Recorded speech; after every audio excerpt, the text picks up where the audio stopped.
Namaste.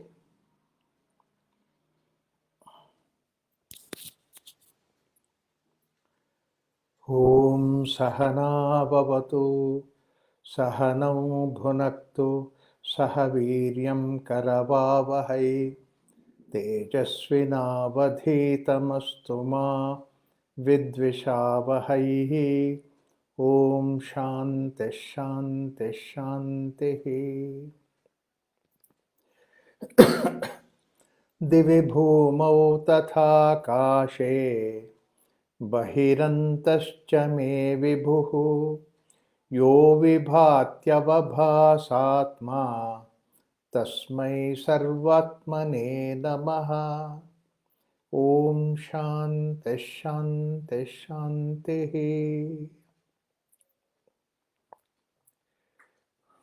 Namaste to all. Wish you all a very happy Sharan Navaratri, or the 9 days of Durga's Puja.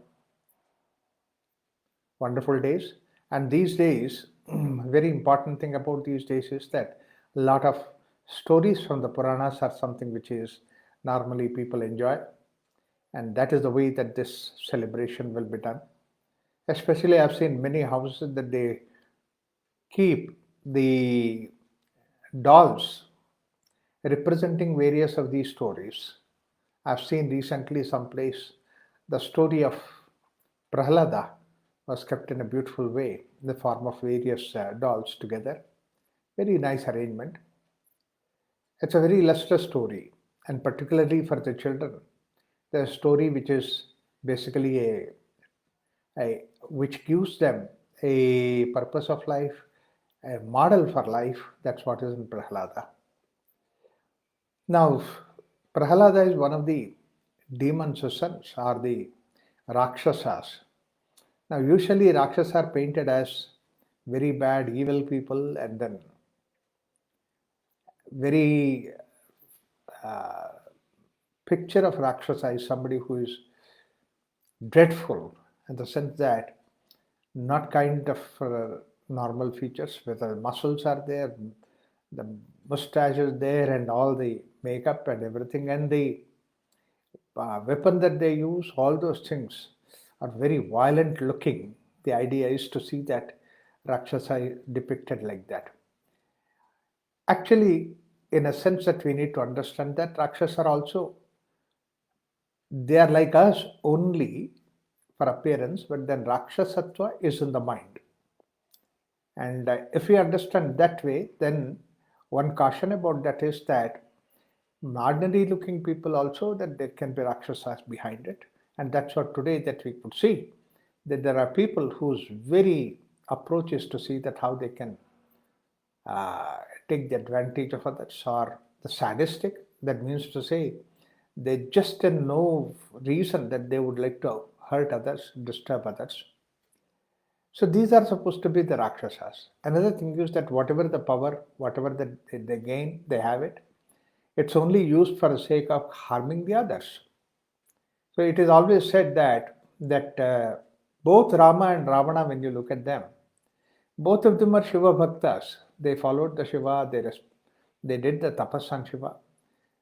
Particularly Rama had just only done the simple tapasya, whereas Ravana has done such a ghora tapasya. That means he put himself onto stake. And then all that we see that he has taken out his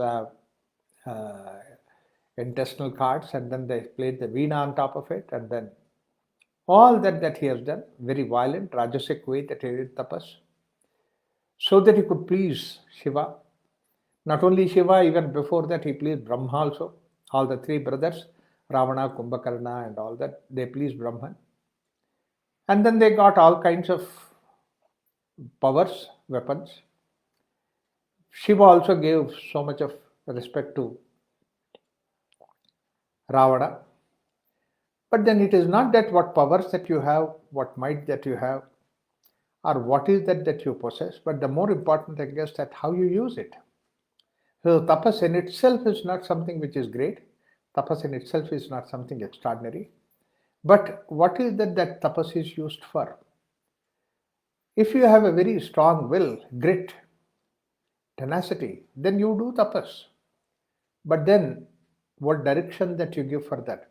Even a small little simple direction in the erroneous way it goes, even then the gods will caution. It's like the way that in we also have the story where uh, Arjuna gained what is called a Brahmastra, and then he comes back to the Pandavas during the Aranyavasa, and then says that I have Brahmastra and all that. And then immediately all the Pandavas, they were enthusiastic. They say, "Can you show us?" And Arjuna said, "Okay, I can show you." So he just picked up his Brahmastra. Immediately, Asheri Ramani cautioned him, saying that, "Look, this is not for the sake of exhibition purposes that we are doing this. This is for the sake of Loka Kalyanartham, for the sake of good of the humanity that you should use it." Immediately, everybody bowed in front of that Asheri Ramani and said that yes, we use it only when it is absolutely, absolutely necessary for the sake of establishing the Loka Kalyana, establishing the goodness for the mankind. That's what we used. Even that small little simple thing like an exhibition, that you receive a caution.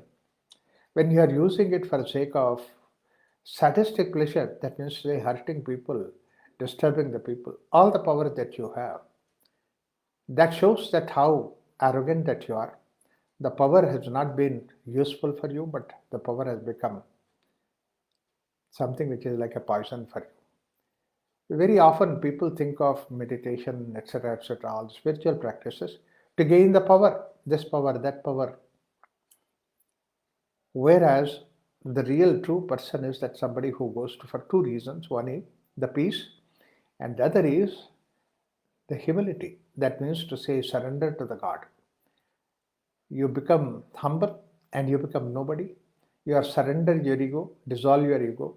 If you do all that for the purpose of dissolving your ego, then what happens? You will not become powerful, but the thing what you become is that you become one with the divine power itself. Then whatever the divine wants, let it the divine do it. And you are there, you may not be there, it doesn't matter, because that you as an individual is not there.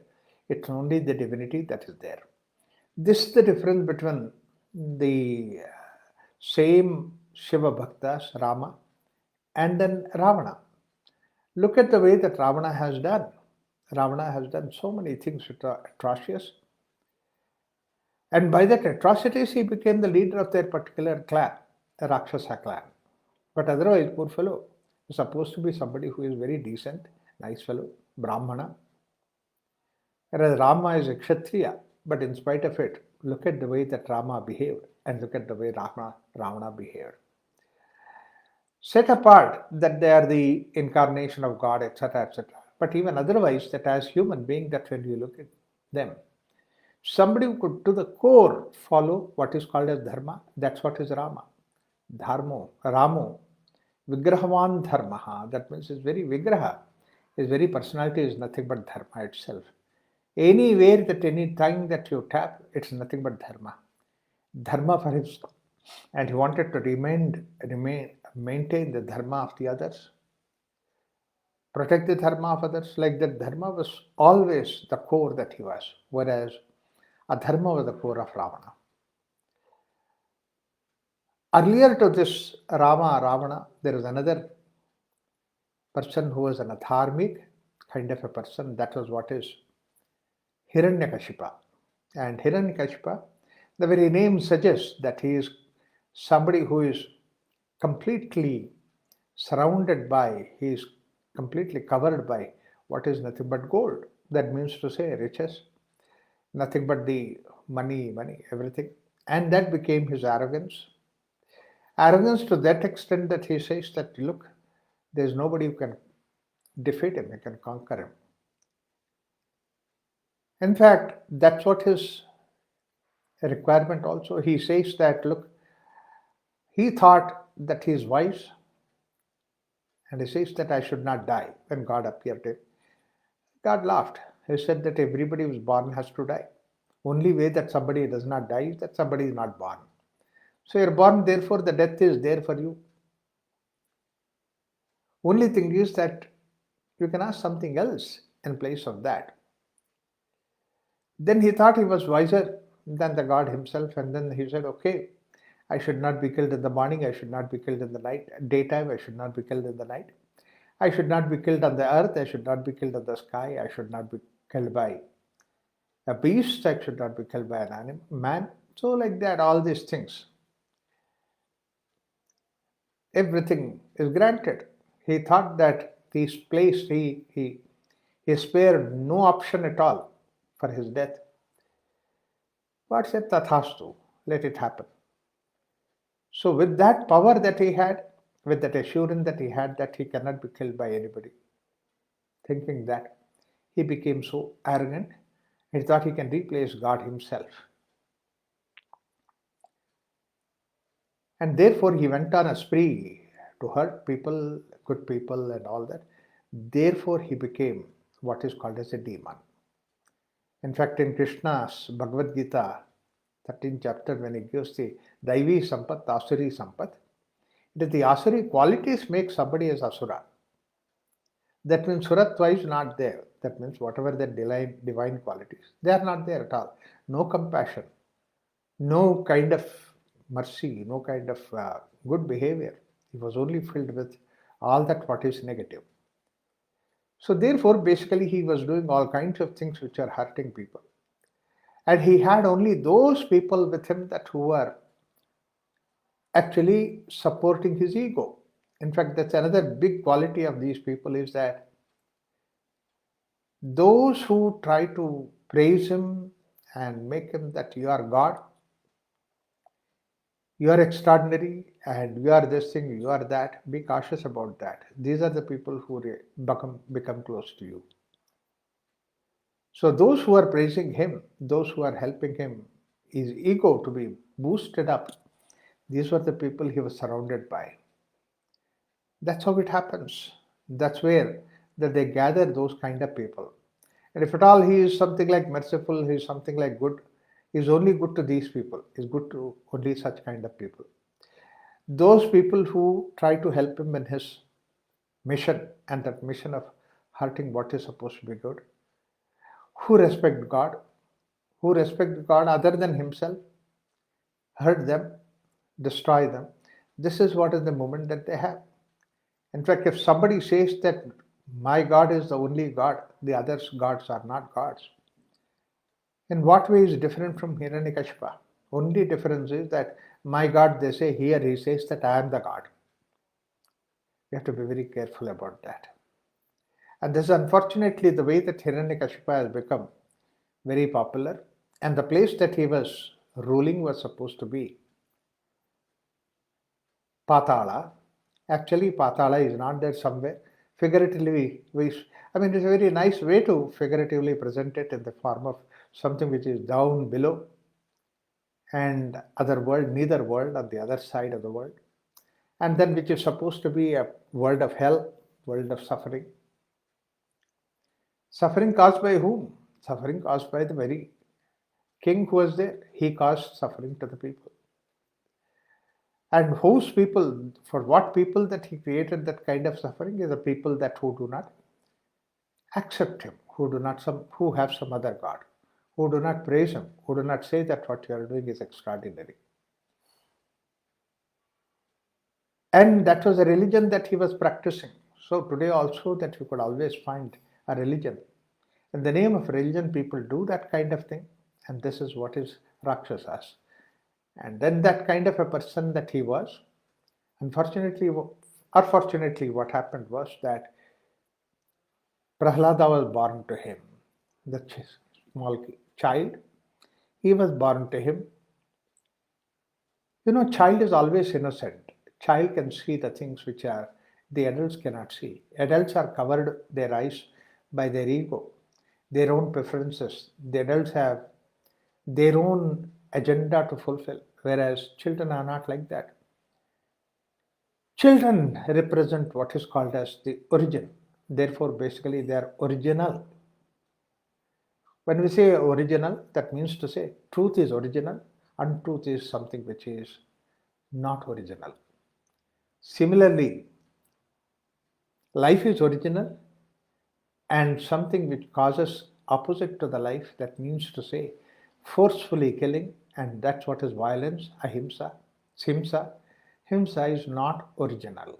Ahimsa is original. Children by themselves that they are like that. In fact, I can say that how the children are so naturally original. And what is in yoga, we say that follow these principles ahimsa, satya, steya, brahmacharya, parika. These are the things which are natural with us, they are original. They take us towards the divinity. They are the divine qualities within us. Every child is born with those qualities. I gave this example that the child doesn't want to go to the school. The school bus is coming, that he resists from putting on the school dress and then shoes and this and that. Mother hurries him up. Come on, you have to have this, you have to do this, you have to do this. But then he is not in a mood. Just simple thing is that he is not in a mood. That's all. There is nothing. School bus comes and honks, and then she says, mother says, come on. Now we have to rush to the bus. She's come, and the boy resists. Doesn't want to wear shoes, doesn't want to wear the socks. Then time comes when mother has to give up because the bus has to. So therefore, from there she shouts at the driver of the bus saying that, please go ahead today because Munna does not want to come to school. Why? He asked that question. He says, his stomach is upset, he's having stomachache. Mother says like that. Child from behind keeps shouting at them, no, I don't have stomachache. I don't want to go to school. See, you try to translate that into some problem, which doesn't exist. The child cannot accept that. So honest, so sincere, so deep. So this is what is basically, they're blissful, they're happy. School or no school, they're happy. But then they are also very truthful, honest, sincere. And that naturally that they are happy not because of anything else, and that's what is called as, they enjoy every situation. That's what is called as Prahlada. And then Prakarshena, that means somebody who is purely in that state of Prahlada all the time, is called as Prahlada. Whatever may be the circumstance, situation that is there, he can happily take it. He doesn't even bother by that. He is not bothered by that. When you are not bothered by that, all those things, then there is somebody takes care of you. And that was a simple idea that was given about Prahlada also. That is, what children when they fall, how many times did they fall? So many times that they fall, but then they don't break their bones. Very difficult and too many tossing around is there. Then otherwise, the normal fall that they do so many times and then nothing happens. Similarly, in the normal course of time, they sleep in so many different acrobatic ways, mother's lap. Nothing happens to them, they're okay, fine. Whereas when we adults just miss one step and fall down, you already have a sprain in the ankle, a bone is broken, something happens like that. Why? Because the children freely fall. They don't hold themselves at all. They have no ego to hold. They just allow themselves to freely fall. That free fall is the one which saves them. When you hold while you are falling, then you develop what is called as the couple of bones are broken, this happens and sprain happens. All these things happen because that you are tight within you. If you are not tight, things are okay. And that tightness is born out of ego. Children do not have that. They just let it go, let it fall. When they let it fall, who is that saving them? The idea that the divinity, that's what is saving them. The father puts son through all kinds of, what happens is that the son does not listen to the father. He is an independent person. And that's what irritates father. Father says that I am the God, but the son said, no, Narada is the God, one who is taking care of everything. Because he doesn't see in Prahlada, does not see in Hiranyakashipa, the qualities what are supposed to be the godly qualities. And therefore that he could not accept it. So that was a struggle that's going on between the father and son. It's not just between the father and son. Actually, what happens is the good is always born out of bad. It's like the way that the lotus comes out of the dirt that is there. From that lotus comes. In that way, the good emerges, evolves, and that's what Prahlada is. And he sees a different world, his father, what he does not see. His father sees a limited world, and then he says that I am the God for this, and then son said, no, there's somebody who is God. Hiranyakashipu thinks that he is the master, therefore he had control. So therefore, he tries to punish Prahlada always, all different forms.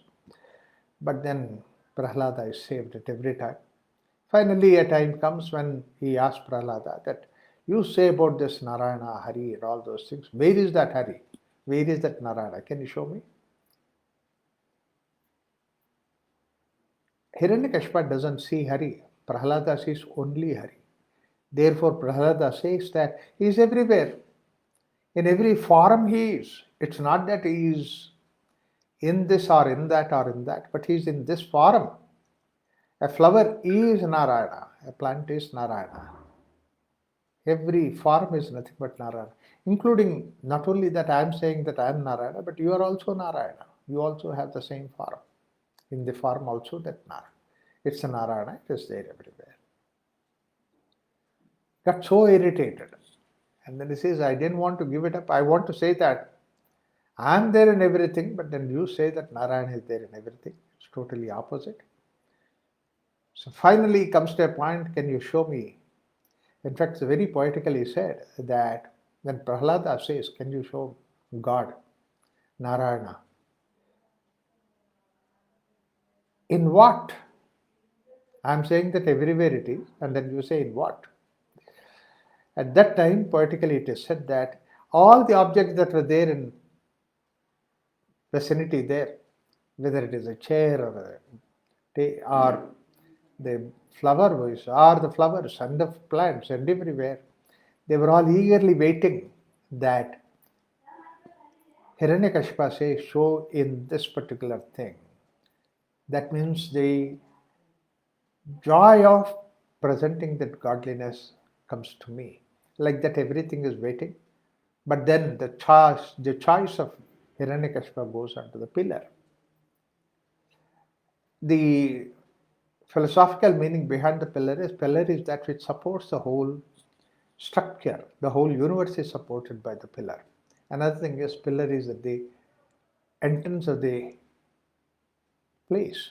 That means neither inside nor outside. It's at the car. And that too in the evening, neither day nor night. It's at that Sandhikala.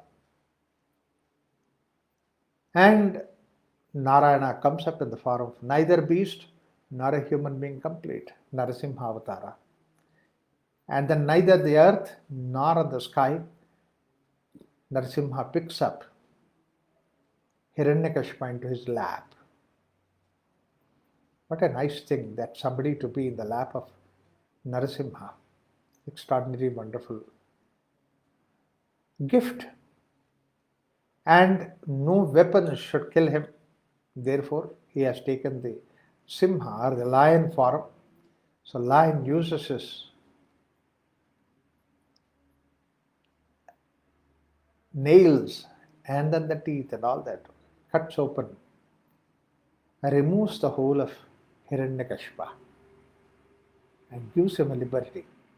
See, this is another important aspect is that in Indian philosophy we said that when somebody has gone so bad in this life, in the form that he is in, there is always a possibility of reform. Try to reform. In fact, we have seen such cases where the reform takes place even in the worst of the situations. Like, for example, a dacoit by name Rajashekara, killing everybody that he come across. And then he came across Narada, and Narada's one teaching was sufficient for him to show the goodness that's there within him, and then the reform takes place at once in him. And therefore that Rajashekara became Valmiki. He sat down and meditated and became Valmiki.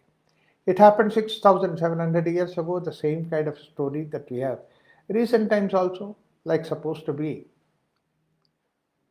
that we have a saint by name Tulsidas. He was so much infatuated with the material.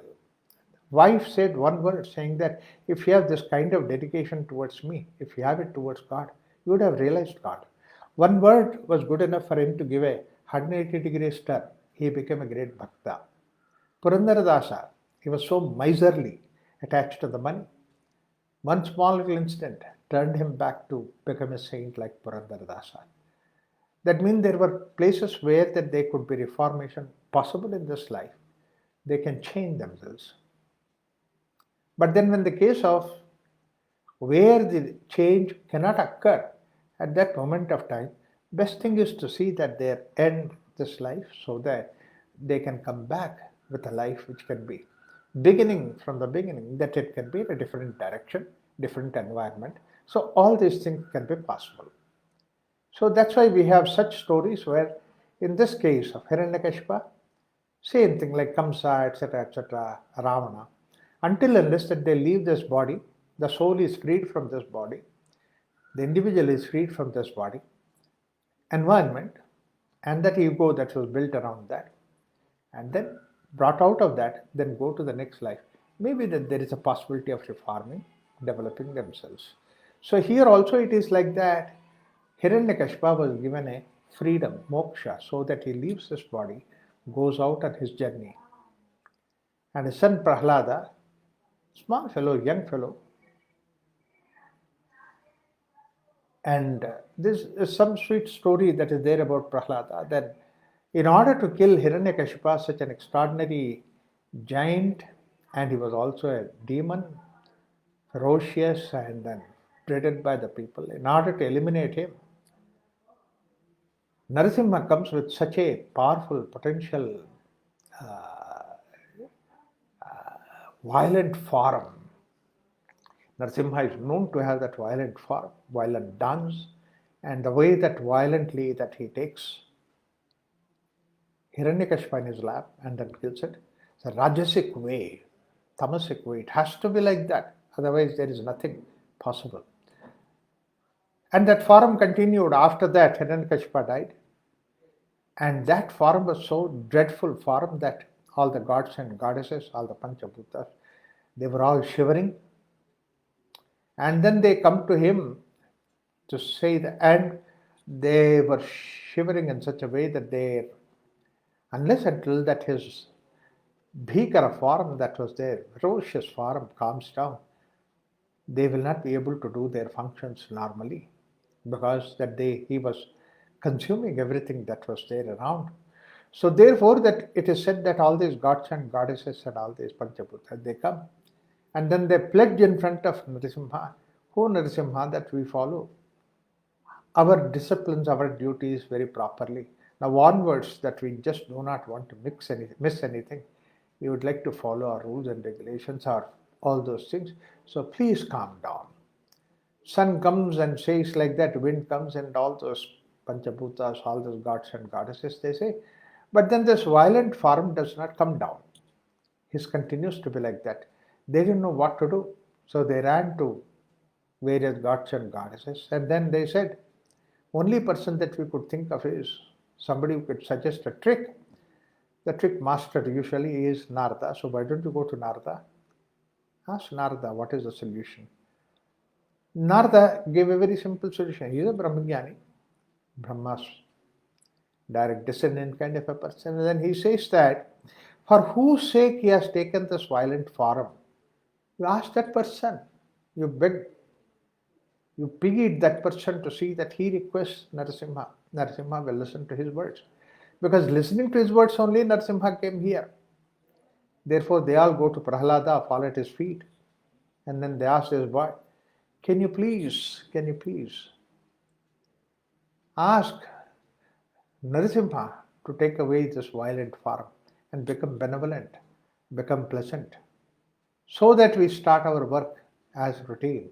Let's start our routines. Prahlada looks at them and says that, where is that violent form? I only see something which is so pleasant and wonderful.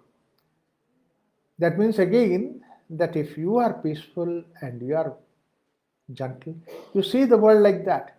The whole world looks like that. For Prahlada, he doesn't see the things that is violent, but then Prahlada, the others see Prahlada, the violent form of Narasimha. So, but anyway, Prahlada, when he bows in front of Narasimha, Narasimha calms down, Vishnu Swarupa, Narayana Swarupa. When it comes like Narayana, that's what Prahlada feels his blessings. Very simple idea that is there, and then because now father is not there, Prahlada is orphaned, but then Narayana says, I am here with you, but then I have to go back to Vaikuntha to perform my duties. But whenever you want it, that I can definitely come, you remember me, that I will come, and I'll take care of whatever that your needs are. All the gods and goddesses, they recede, and then Vishnu also, Narayana also receded to Vaikuntha. Immediately, after a few minutes, again Prahlada remembers him. When he remembers him, then Vishnu comes back and says, what is that now? I have given everything, assurance also. Everything is okay, everything is fine, but my mind is still oscillating. Kinchit dvalaitam manaha. Then Narayana says, that mind control, you have to do it for yourself. Nobody can do for you. An idea given that a sadhana is something which is purely our own. Small little simple thing that when we do the asana here, Shavasana, somebody says take a deep breath in, you have to take the breath in. Nobody else can do it. No God can do it for you. The same way that whenever that the deep inside the surrender has to take place, who has to do the surrender? You have to do the surrender. When he said like that, and Narayana said like that, that's when Prahlada surrenders himself to Lord Vishnu. So he sees Vishnu in everything. He wished to see that. Now once again, the same condition established in the Vishnu. So now he has become the Yuvaraja for that Rakshasa clan, for that group that is there. Now they lived very happily. And like the way that the king is, and the way that the values that the king nourishes, people also with those values, they surround him. Or the people who have different kind of an approach also, there is a possibility that they can reform, they can change. Yadyadacharati sreshtha tattadeve janaha. Krishna said in Bhagavad Gita, Yat pramanam kurute lokastatanu. We need to become like a model, a hope of, ray of hope, a positive confidence, and that's what is Prahlada created, so that he could create a happy, joyful life. So this is story of Prahlada.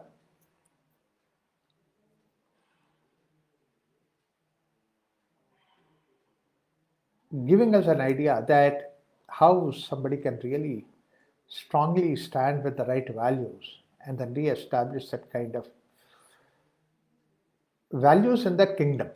And Rama needed that kind of a message from Valmiki. Therefore, Valmiki shares this idea. While talking about that, and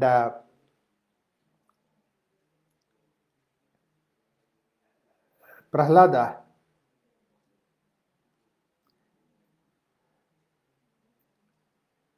surrenders himself forever to Sriman Narayana or Hari or Vishnu, or and then he praises him, saying that Namo Narayanaye the mantra Sarvartha Sadakaha Napaitama Mahrutkosha Rasha Marutaha. There is nothing but that the wind and all those things, everything is nothing but Om Namo Narayana.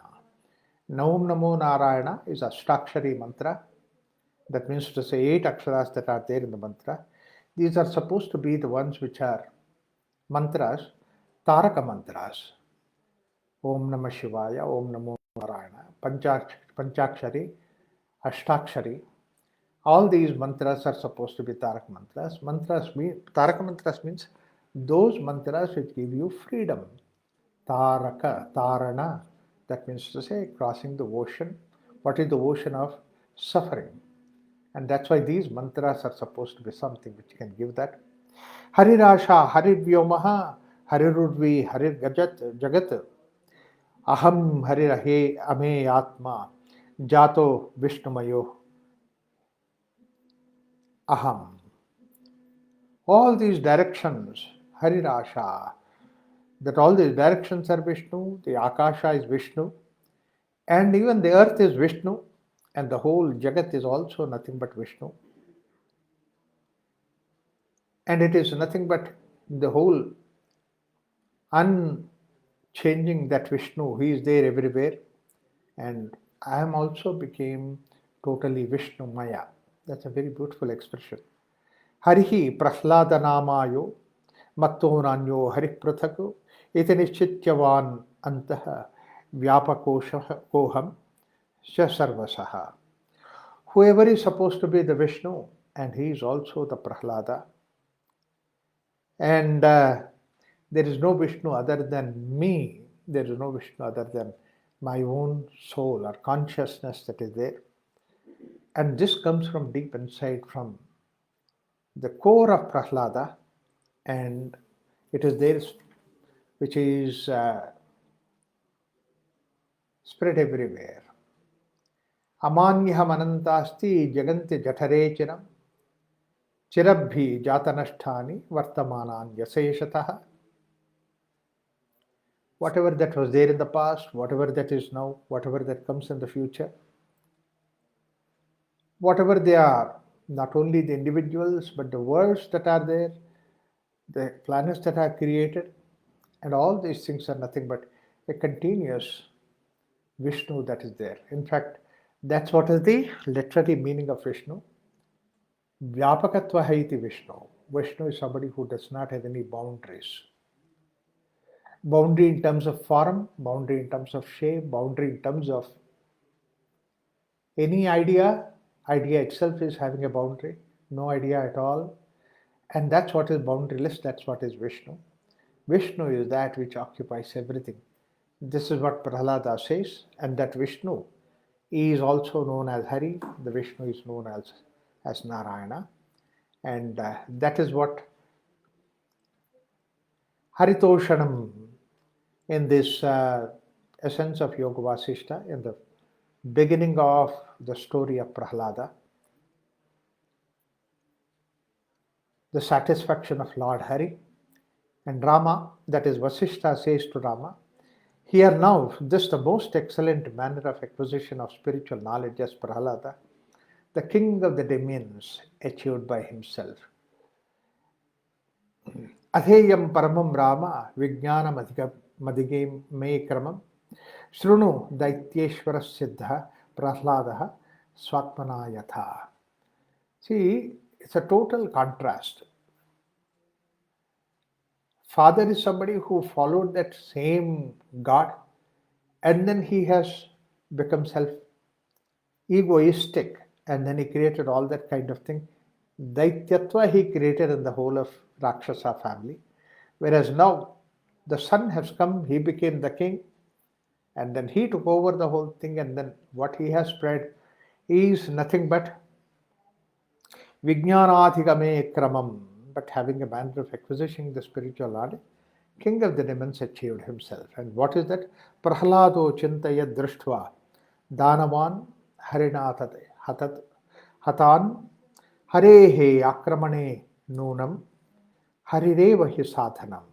Prahlada, having witnessed the demons killed by God, Hari reflected as follows: in approaching or overcoming Hari, certainly only Hari is the means. And let me go to him for refuge. Harireva hi sadhanam. This is what is the quote that I have given. Harireva hi sadhanam. God alone is something that we need to follow. Why he has given Harireva hi sadhanam? I highlighted that, I made it important. It is that normally what happens in the other cases that we have sadhana, and at the end of it there is sadhya. That means to say there is something that I get it. The sadhana is only like the road, and then sadhya, whatever that we get is supposed to be the palace. Sadhana is like a staircase, but the end of it is the path, is the palace that is there.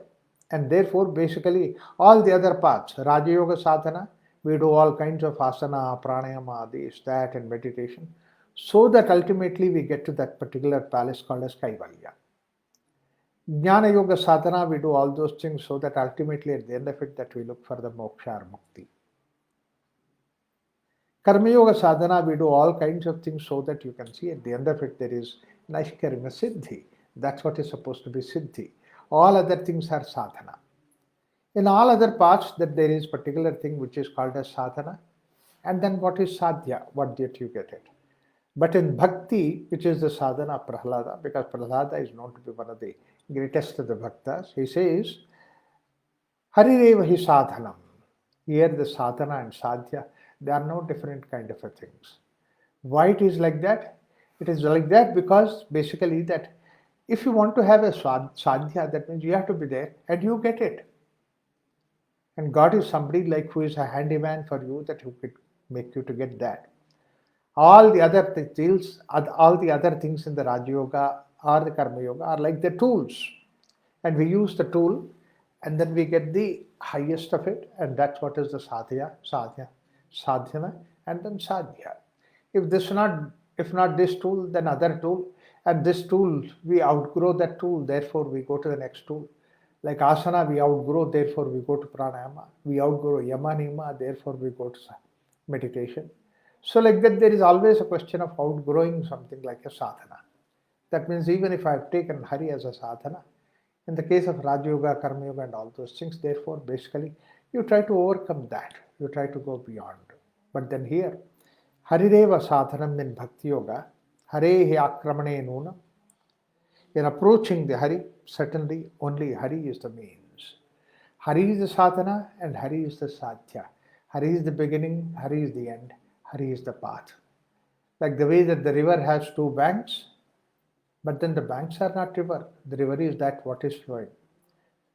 But then the banks do not exist without the river. And the river cannot exist with the banks. So both these things are there together with that. Creation is there, therefore Hari is there. Vishnu is there because the Vishnu. Creation is there. And the Vishnu is there because the creation. So therefore basically they are mutual. Tameva sharanam yayam iti nishchitya madhava. So he says that let me go for his refuge. Sharanam. The Sharana is a very humble, beautiful word. That I Sharana. That means to say offer myself. Basically, it is not the question of what God, what form that it is there. It is basically that I offer myself. You can see the whole of Shaivites, this idea of Sharana is so strong. In fact, many times they greet Sharanu. That means to say offer myself. The offering myself is surrendering the ego. It does not mean that you become a slave. It's not enslaving oneself, but it is say that working with a freedom from the ego. That is the idea. All that whatever is supposed to be embellishing your ego, that you tameva sharanam yayam iti nishchitya madhava manasa pujaya masa sambhara bharini. Thus, having determined, he worshipped Madhava, the Hari, the Vishnu, mentally by heavy recollection of requisites. Sambhara Barabarina. Ratnaugha Patra Patalaihi Chandanadi Vilopanaihi Dhupaihi Deepaihi Pavitraischa Nana Vipa Bhushanaihi. And all these things he did it mentally by a multitude of gems, heaps of vessels, and then angans, and such as the sandals and the pure incense, and by waving lights and by ornaments of various excellence. All these supposed to be the good things that you do. See, even Shiva, there is another beautiful stotra, Shiva Manasa Puja. Mentally you do the puja of Shiva. Not doing it outside physically with the help of various ingredients, but do it mentally. See, it looks very simple, very easy, but most difficult thing is that mind seeks some support or the other all the time. Mind wants to run behind some object or the other. If you don't engage the mind with the objects outside, then the mind finds itself objects, creates its own objects and run behind it. And what is that which makes the mind run? It is its own vasanas, its own samskara. And these are the things which run behind the mind. Even when we are engaging in something, also that the mind continues to wander, looks at things which are supposed to be not important at that moment. Small little simple things. Somebody is doing some mistake, immediately mind goes there. Something else is happening, mind runs behind it. Mind is so difficult to be under our control. Therefore, what happens is that we try to give hard facts in front of the mind, hard activities in front of the mind, and those hard activities in front of the mind is to glorify the Lord. And for that sake, we created the whole of Puja Vidhana, the whole of worshipping technology, methodology that is created because of that. Either you burn the candles, or you wave the incense, or you do all kinds of things, you put the rangoli. Everything that is done around is to see that how it's not for the sake of self, but it is for the sake of embellishing the God. Whatever that your talent is there, you just offer it to the God. It may be in the form of art, it may be in the form of crafting, it may be in the form of dance, music. Everything is offered to God. It is that which comes from deep inside. This is what is basically the puja. And outside that, when we do all those things, we get the flowers, we arrange nice, wonderful garlands. Particularly these days, these 10 days, Dashami, puja everywhere.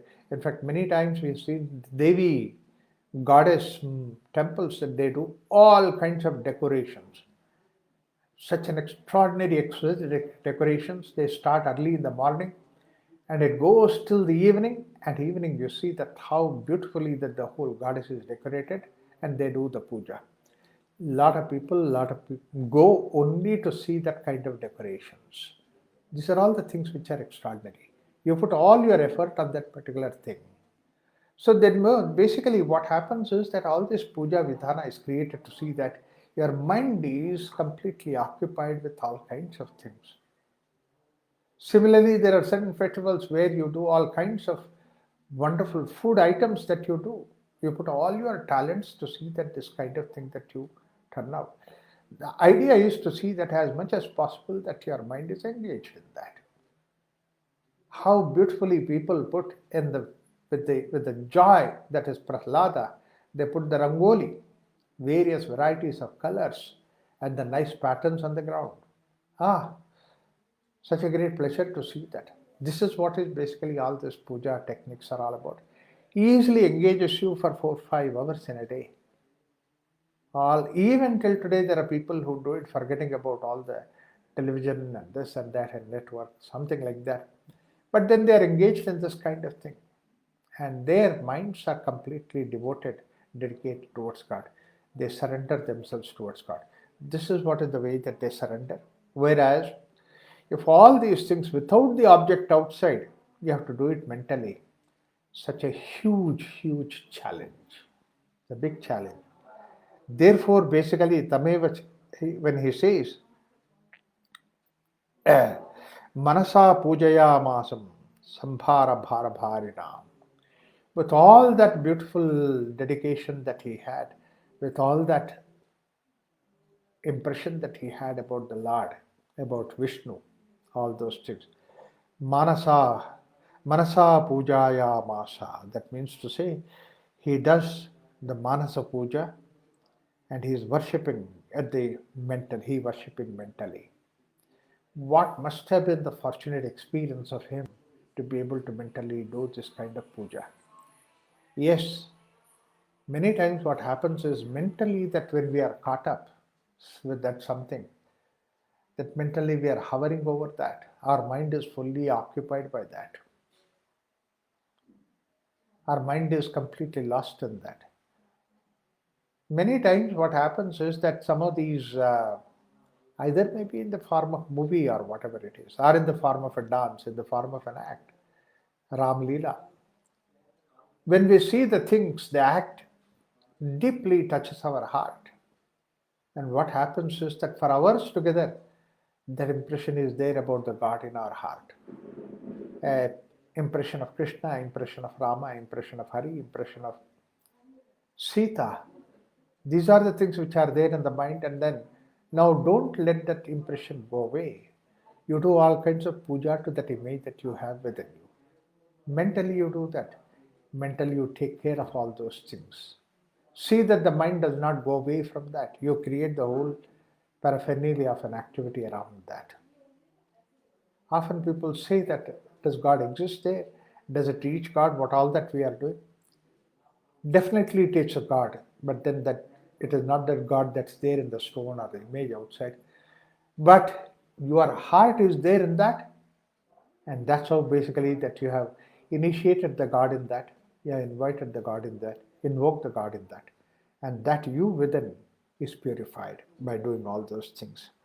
Atatasmin pure daityaha tataha prabhriti vaishnavaha sarvaye va bhavan bhaktya raja hyachara karanam. Then all demons of the city thenceforward became worshippers of Vishnu only. This is what I said. If the one leader becomes changed, the whole world changes. Worshippers of Vishnu only, with devotion, for it is the king who is the cause of the conduct for his subjects. King changes, the subjects change. Subjects change because the king is impressive. But then there's another important aspect that we need to recognize is that once you decide that the king, you have to change for the good, towards the good, then you can change. But then there are always people who do not want to change, do not want to follow the other path. That's why it is said that dharmasya glanir bhavati. That means to say somebody who follows dharma, but he has to be very impressively doing that dharma. Then the image, it catches the image of thousands of people, billions of people. People follow. It should be impressive. Impressive does not mean that it has to have pomp and show, glitter, etc. None of these things. But we really do not know what is that which makes that impression. But probably what makes that impression is the spiritual fervor that is there behind it. In the recent years also we have seen how a spiritual fervor behind an activity, one simple activity, can really attract the people's attention towards that. And that was what created by Anna Hazare. Everybody knew in the country that there was so much of corruption.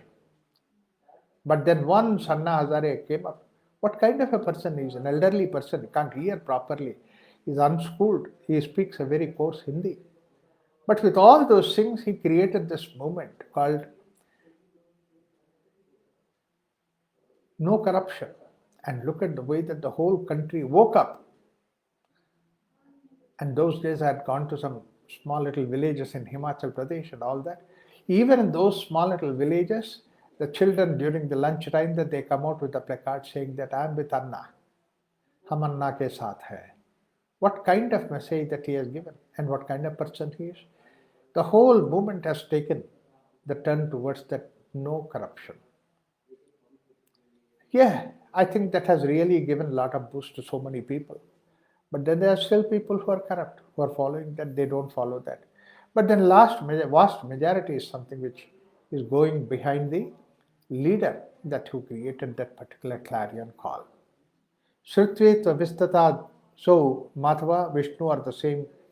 And having heard this, astonished demigods asked Vishnu, reclining on this bed, oh, why is this that the hostile demons worship you?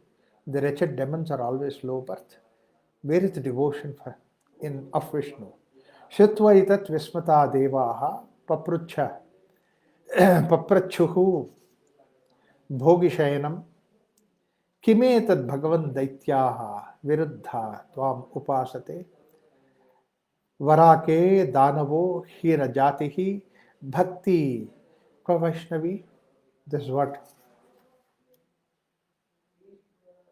Tasmin Pure Daitya Tatap. Oh, then all the demons in the city thenceforward became worshippers. Then, when this happened, then this is what, having heard this, the astonished demigod, that means to say God, asked Vishnu, reclining in this snake bed, Lord, why is that the hostile demons worship you? The wretched demons is the low birth. Where is the devotion of Vishnu? By birth that they are demons. So by birth is going to be deciding you. This is where with that we need to understand that even Prahlada is born out of the Daityas, but then look at the way that he has changed. Last time we have seen the story of Bali, and look at the way King Bali, was it not something extraordinary? Was it not something who was a worshipper of Vishnu? But then gods had their own doubt. This is one thing which always our Puranas give. I'm not saying that the Puranas are right or wrong, but then Puranas have their own beautiful way of presenting these things, that gods are afraid of their position. That means to say they have an ego of that.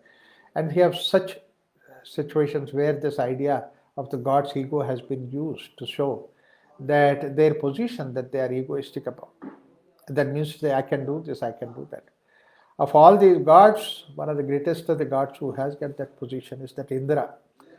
Always is looking for somebody or there is going to replace him, remove him. So he's always afraid of his place.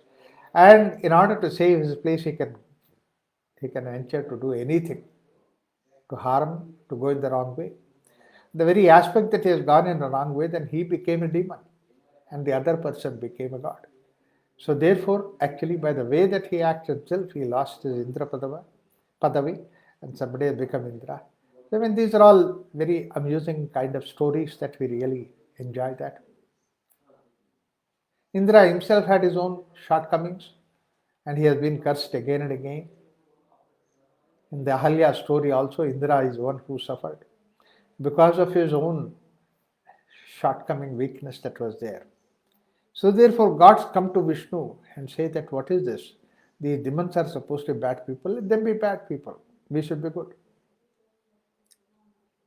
Good can exist only when the bad is there. Good has a value, market value only where there is bad. If everybody is truthful, then somebody saying that I am truthful does not have any value. If everybody is absolutely honest, there is no question who is supposed to be dishonest. Then honesty itself does not have a value because it's there everywhere. So gods want demon to be there. Sri Bhagavan Vacha Vibhudha ma Vishnu Vishannaha asta Prahlado Bhaktimaniti Paschatyam Janmatajchesam Mokshahyosi Irandama Gunavan Nirguno Jataha Ichanartha Kramam Viduhu Nirguno Gunavan Jataha Ichahu Siddhata Kramam. Wise ones, let you not be dejected that Prahlada is devout. This is his final birth or incarnation. That subduer of enemies is worthy of liberation. The virtuous person has become bad. A virtuous person has become bad. Only know this as an evil course. And a person devoid of good qualities has become virtuous. They call this as a fulfillment, emancipation of the course. So this is what is the case of Prahlada, who has gone to that level where all that's supposed to be the bad qualities that he shunned aside, put them aside, and then he has gone towards that where it is the ultimate realization that Prahladam prati girvanam tataha snigdhatvam ayayu. The demigods or the gods attain to friendliness towards Prahlada. This is another important idea that our Puranas talk about, Upanishads are Yeah, stories of Puranas have given the idea of Upanishad. That is, even these positions of the gods, they are also at the lower level. That means to say, you have some power, you have some Shakti, you have some capacity, and then you take care of it. Yes, you are egoistic, fine to that extent, and you are there. But then somebody who crosses all these things and go for liberation is somebody who is higher than these people. He crosses them. Simple ordinary talents and simple ordinary levels of achievement is one thing. These are not only the powers, but they are also become like hurdles. That means they are catch. Forever that you are doing that, you are caught up in that, you are going with that. But then there is no reason for you to go to a higher level. There is no opportunity for you to go to a higher level. Therefore, somebody out of that goes in that way to a higher level. And that's what is Prahlada. Be friendly with him. Be close to him. Learn from him that there's something that you can do it. Don't stop till the goal is reached. That's what Swami Vivekananda said. Arise, awake, stop not till the goal is reached. The goal is supposed to be the ultimate goal. Why he had to say that? It is because Upanishad Vakya, that what he translated, Uttishtata Jagrata Prapravana Nibodhataha. You need to go to that goal. Because what happens is that very statement shows that there may be several other places in between. There are attractions, and you can get attracted towards that. You can be drawn towards that. Therefore, a human being can easily be drawn towards various power centers. And in the process that you forget that your ultimate goal, which is supposed to be the achieving of this Brahmatva, one becomes that. Vishnu Tattva. And that's what you lose it. That's what they say, that Vishnu. So Prahladam prati girvanaha tataha snigdatvam ayahu. So friendliness towards Prahlada. So they have become friendly at this. Manasa karmana vacha prahlado bhaktimanapi tyakto bhogadikalanah vishrantim anupagataha. Though Prahlada was devout, both in all ways, that is manasaha, karmanaha, and then vachaha. One who has given up seizing enjoyments of the like, and he did not obtain tranquility. The highest goal, that is the goal, manasa, vacha, karmanaha, we say. Grossest is the karma, at the means gross level at the one. But then not only that walk, but also we should have that purity, that one-pointedness, that focus, all that in the manas, at the mind level we must have. And not only the in walk that we should have, not only in walk, but deep inside of the mind, we should have that. This is what even Patanjali, when he said, Ahimsa, Satya, Steya, all these things are supposed to be manasa, vacha, karmana. It's easy to have that at the karma level, but then many times people slip at the walk level. They may not have that ahimsa, non-violence at the walk level. In fact, many times what happens, because they cannot do at the physical level, that they convert everything into the walk level. In the speech level, that they have so much of violence. And that violence is there right in front, and then when he is not there also, that there is violence that's going on within that. Even the karma also, when somebody is not there, that violence at the karma level is still there within him, destroys so many things. That violence is there within them. Any violence that is there within you is actually separating you from the universe. Any quality for that matter is separate you from the Vishnu Tattva. A violence is something which destroys the whole thing. Karmanaha, violence, where you cannot show the violence. I've seen in Pakistan the cricket match, they lost a match. The people started breaking their own television sets, their own furniture in the house. What an unfortunate thing it is. That means violence at the physical level. But then the object, that means to say players are not there in front of them. Probably the Pakistani players were there, they would have murdered them. They were not there, therefore, that they have shown their violence on the TV set and all. What TV has done for them? TV has not done anything wrong. So that your violence can be without any discrimination. It's not only at the physical level, karmana, but also at walk. We have to be very careful that we have violence in our walk.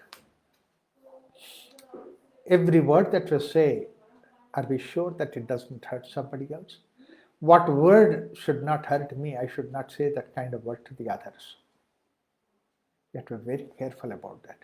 Walk level of violence, the word level of violence is something which is very precious deep inside. You have to maintain that. One of the qualities of Rama that Valmiki writes about is that he never utters one word which is parushya. That means to say which has got that violence in it.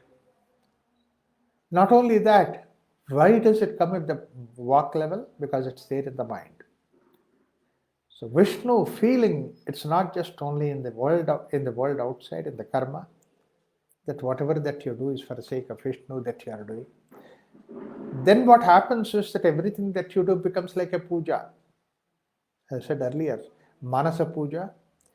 It's not just only at the physical level, but you go deep inside at the walk level, much deeper than at the Manasaha, Prahlado, Bhakti Manapi. You are totally surrendered to the God. That's what is bhakti. A surrender out of love, a surrender out of joy, blissful state. And that's what is basically the bhakti. Tyakta bhoga adikalana. Then what happens basically then?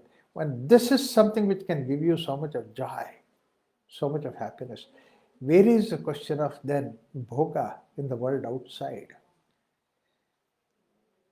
Actually, the joy, it's not for the sake of joy that you go to the world outside.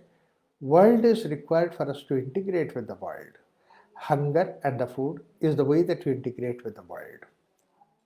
You integrate, eyes see what is there in the world, ears hear what is there in the world. So it is to integrate with the world that we have senses. And whatever that is, you are going beyond the level of integration is what is called as bhoga. Don't go for that. Tyakta bhoga adikalanaha vishrantim anupagataha. Therefore, that you go into that state of Vishranti. Tam stitim tu harihi jnatva tasya puja gruham yayoho vijnaya pujaya devam sampujya dvigune dvaya prahladaha paramaprito gira truštva pushtaya. Hari, the Lord Vishnu, having indeed known that state condition, went to his hour of worship. Having known the God Hari by this worship of the having, adored him with two-folded refulgence. Prahlada, extremely delighted, praised him by rich words. And those are the words that I read earlier, that he looked at the Hari. What, in other words, mean that whatever that he is saying, it's nothing but that he sees the divinity. Like the way that the Upanishad says, Isavasyamidam sarvam. Everything I see is nothing but divinity.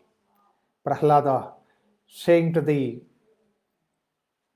gods and goddesses, where is the violent form of Vishnu? I see Vishnu everywhere. Sri Bhagavan Vacha, the Lord said, Varam Grihanate Bhuyo Janma Dukho Pashantaye. Take this boon for the cessation of all numerous births and misery. Come out of all the misery, for that you take this boon. The Lord told that. Prahlada said, totally exalted, Yad udaratabam vechi tadevadishame vibho. O Lord, point out to me only that which you consider as the most exalted. What is supposed to be exalted state? Sri Bhagavan Vacha, Sarva Sambrama Samshantyahi Phalayacha Brahma Vishranti Paryanto. Vicharosti tavanakha. O sinless one, anagha that he uses, tavanakha. Anagha means absolutely sinless. That means mind, thought, and the word and deed. There is no question of sin at all, sinless one. For the complete elevation of all confusions or all the vasanas, sarvas sambhranti samshantyehi.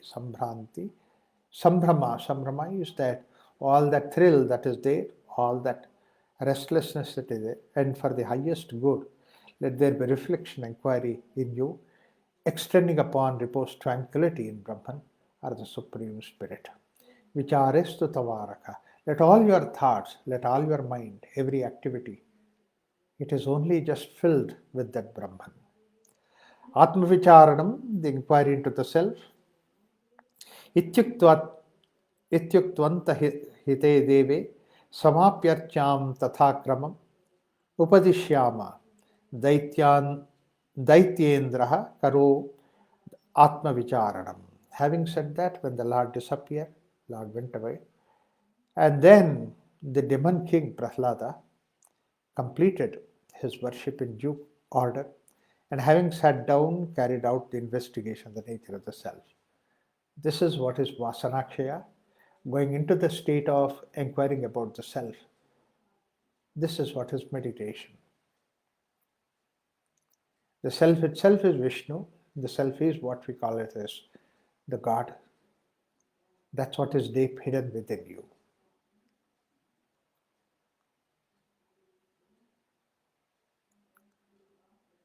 Unless until you reach that self, you go towards that self. That's what the completion of the devotion itself. So all that, whether it is the Raja Yoga, Karma Yoga, Jnana Yoga, Bhakti Yoga, all those things have to lead us to the same kind of an idea. It's about the inquiry of the self.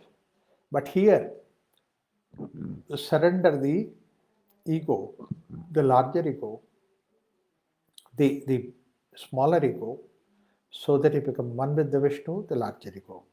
Jagat tavat idam naham bahyam tat jadamevahi naham deho jadonashya pavane naiva vispuran. This is what is one of his.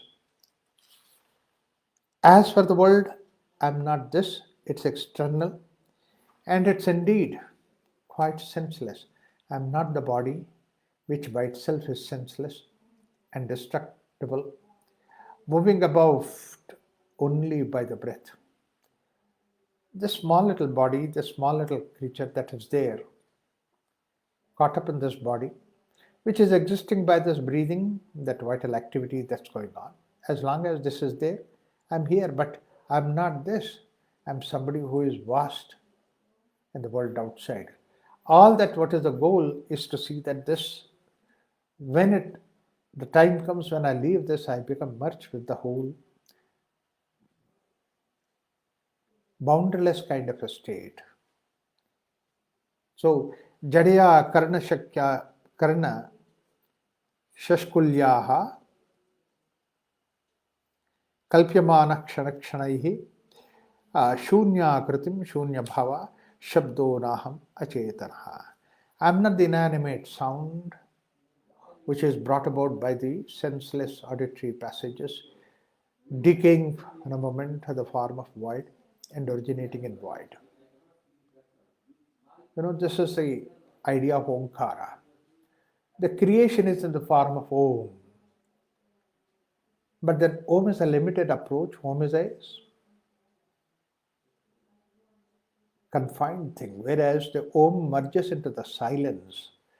That's what Mandukya Upanishad says, that the fourth part, Turiya Sthiti, and that's something which does not have any boundary, which is all pervading.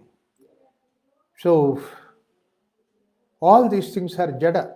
That means to say it is inanimate. The moment avum that you say, or all the sounds that are born out of avum, that's what created the world. This is what the Upanishad says. First there was the word Pranava, and from Pranava all this creation has taken place. What is this Jadatva? Jadatva means basically it is boundaried. It is specified. And we need to have the specified things so that we interact here. It's only for the temporary purposes we have created this Jadatva. But we know that this Jadatva is only a temporary thing. It's only for the sake of function that we have created.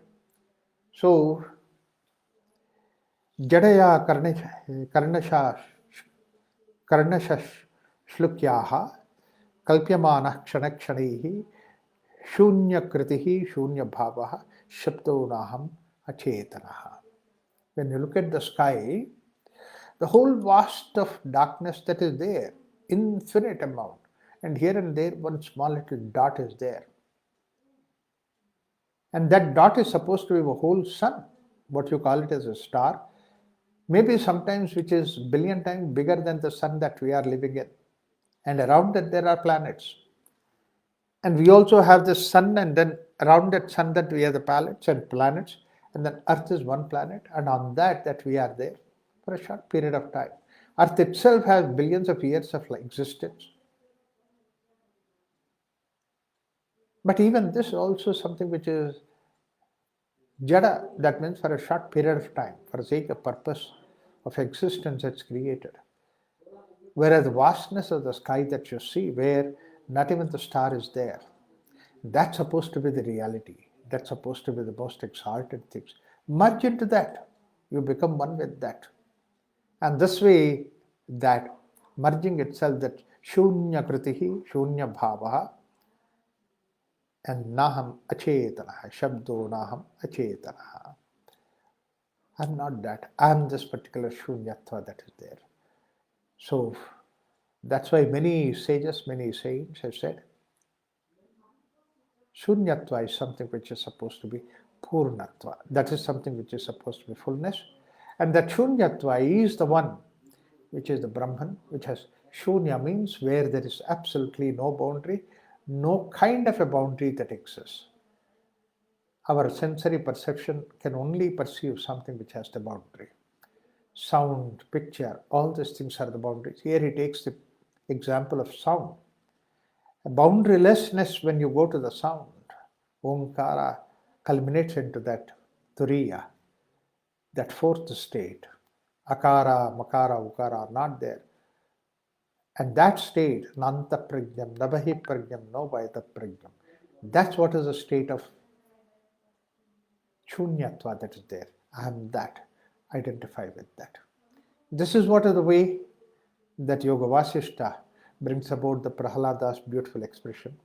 We've only heard Prahlada's story with Hiranyakashipa, but here is the philosophy of Prahlada, what he gives. Beautiful way. Let's continue it next week to see that what more Prahlada has to offer us. Once again, wish you all a very, very happy Sharan Navaratri, this beautiful 10 days festival of Devi Upasana. Thank you so much. Om Shanti Shanti Shanti.